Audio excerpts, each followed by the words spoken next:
आप कुछ बड़ा नहीं कर पा रहे, इसका यह मतलब नहीं है कि आप में क्षमता कम है, इसका मतलब है आपकी इमेजिनेशन कम।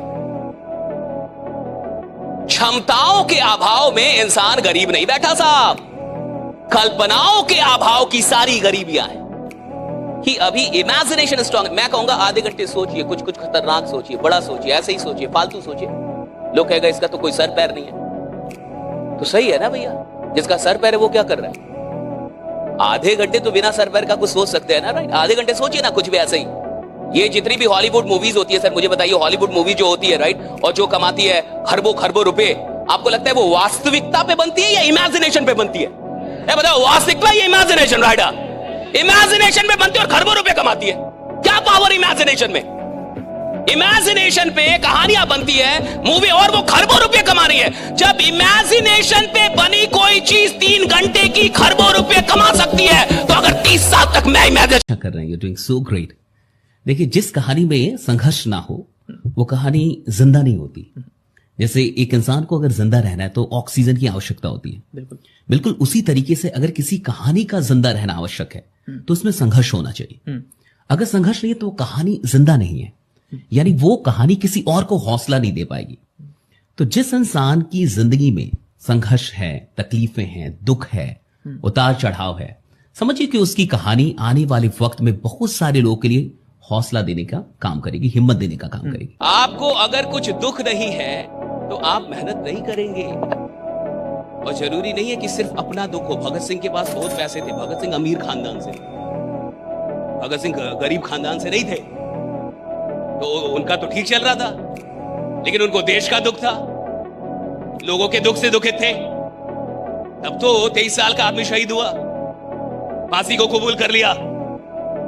जरूरी थोड़े अपना दुख हो सकता है आपका जीवन बहुत बढ़िया चल रहा हो साहब, आप अमीर खानदान से हो, बहुत जायदाद हो, बहुत जमीनें हो आपके पास, तो जिस इंसान के पास परमात्मा की कृपा से सुख है साहब, वो सुख आराम करने के लिए थोड़े परमात्मा ने दिया है, वो सुख दिया है कि जिस सुख का भोग तुम कर रहे हो, तुम्हारी चलते, तुम्हारी कोशिश से औरों को भी वो सुख प्राप्त हो पाए, राइट? इसलिए तो वो इंसान की औकात से बड़ी कोई आदत है कि एक आदमी तरक्की करता है तो 4-5 लोग की नींद खराब हो जाती है। अगर कोई और डिसाइड कर रहा है कि आपकी औकात क्या है, तो अभी आपकी औकात बहुत छोटी है।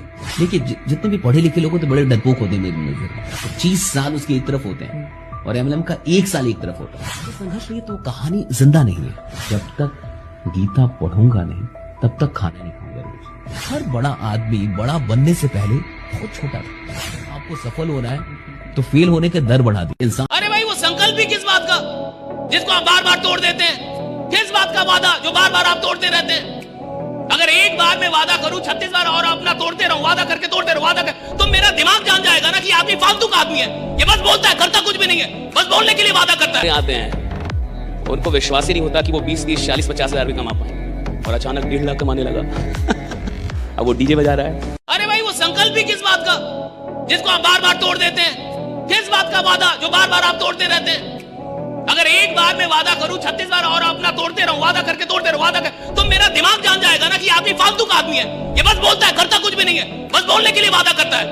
उसको पता चल जाएगा जब आपका ही दिमाग जान गया कि आप फालतू के आदमी हैं, आप अपने वादों को पूरा नहीं करते, आप क्या बड़ा बनेंगे?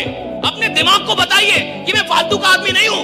अगर मैंने अपने आप से कोई वादा किया है तो साहब जिंदगी जब तक है वादा निभाऊंगा, राइडर, ये बात पता चलनी चाहिए दिमाग। जब बोर्ड का एग्जाम होता है तो रिजल्ट आता है, देखा आपने? बोर्ड का, 10th का बोर्ड रिजल्ट आता है, तो आपने गांव में देखा होगा कि ऐसे बच्चे जो सेकंड डिवीजन आएगा, सेकंड डिवीजन, वो डीजे बजवाते हैं, और जिसका 90 से ऊपर आया वो रो रहा है, 90, और जो सेकंड डिवीजन आया है वो डीजे बजवा रहा है, और पूरे गांव वालों को लग रहा है कितना नालायक लड़का ये। बताओ भला, सेकंड डिवीजन पे डीजे कौन बजवाता है? और वो डीजे बजवा रहा है, नाच कर रहा है, और पैसा कम है, वरना ऑर्केस्ट्रा मंगवाता, चीयर लीडर्स बुलवाता, पैसा नहीं उसके बाद, डीजे से संतोष कर रहा है वो। आपको लग रहा है कितना नालायक है? नालायक नहीं है साहब, क्योंकि जब उसने एग्जाम दिया था उसको पूरा पूरा पता था वो फेल हो जाएगा, सेकंड डिवीजन आ गया साहब, क्यों नहीं बजाएगा डीजे? ऐसा ही कुछ लीडर्स के साथ होता है। जब वो काम करने आते हैं उनको विश्वास ही नहीं होता कि वो 20, 30, 40, 50 हजार भी कमा पाए, और अचानक 1.5 लाख कमाने लगा। अब वो डीजे बजा रहा है। मैं बिहार से हूं और मैं पैदा गोवा में हुआ। मेरे पिताजी आर्मी में तब रहे वहाँ पे, और मैं और मेरे भाई दोनों ही गोवा में पैदा हुए और फिर मैं गोपालगंज से हूँ, बिहार का एक छोटा सा जिला है, एक बाढ़ प्रभावित गांव जहां बाढ़ आ जाती थी, फ्लड वगैरह, वहां से मैं बिलोंग करता हूं। और जो मेरी प्राइमरी एजुकेशन है वो सरकारी स्कूल में हुई, और ऐसे सरकारी स्कूल में जहां पे क्लासेस में वो बेंच नहीं होते थे, वो क्लास नाम का कुछ था ही नहीं, वो पेड़ के नीचे जो पढ़ते थे, अपना बोरा लेके जाते थे, हाँ, अपना बोरा बिछा के पढ़ते थे।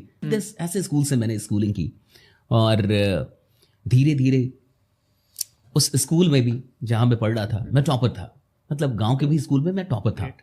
तो बचपन से मुझे पढ़ने में, खेलने में, इन सब चीज़ों का बड़ा शौक था।